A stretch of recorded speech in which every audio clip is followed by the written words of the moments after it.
Nós não fazemos nada sozinho, principalmente quando a gente fala na assistência do paciente. A qualidade, ela é feita, né, de pessoas, principalmente nós da área da saúde, no qual o contato todo é do profissional com o paciente.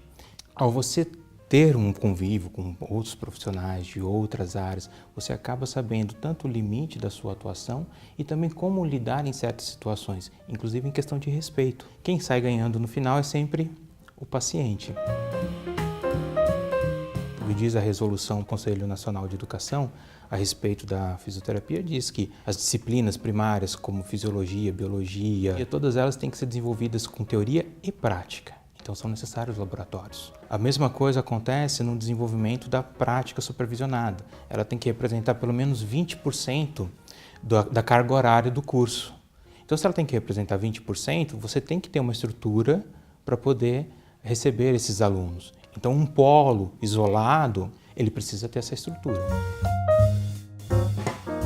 Ao mesmo tempo que uma das justificativas do governo para poder implementar esse decreto é que há necessidade de qualificação de mão de obra, se não houver uma graduação adequada, uma formação adequada, esse profissional vai acabar chegando para as instituições de saúde tendo que passar por uma reciclagem, né, ou uma nova formação, dependendo da qualidade da formação desse profissional.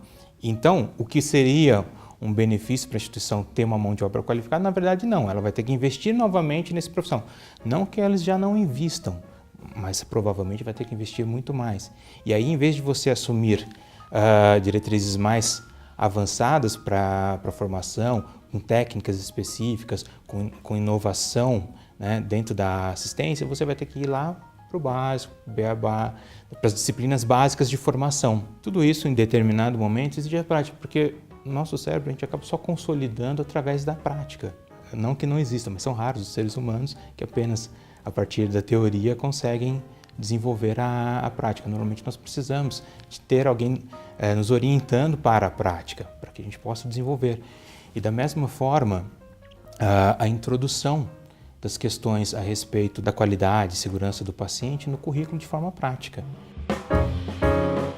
Um modelo totalmente à distância, ele não pode existir, porque a própria diretriz, a resolução no qual consolida o currículo do curso de fisioterapia exige a prática na sede da instituição ou no polo, e que esse polo tenha os recursos, os laboratórios, para que seja realizada essa prática supervisionada. Por esse ponto, eu acho difícil que um profissional estritamente formado por meios online consiga atuar tanto na fisioterapia, quem assim dizer, garantir a qualidade da assistência e a segurança do paciente.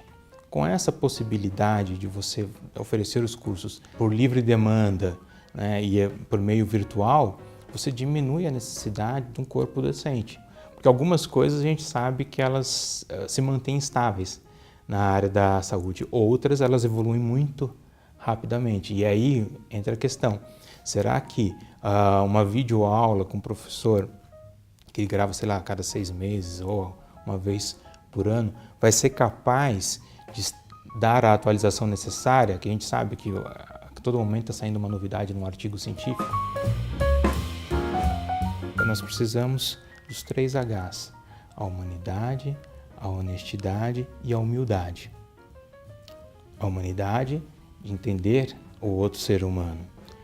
A humildade de saber, quando nós estamos atuando, que nós somos passíveis de falha. E a honestidade de chegar para o paciente ou para o nosso professor e falar, olha, esse é o meu limite, eu não conheço mais que isso.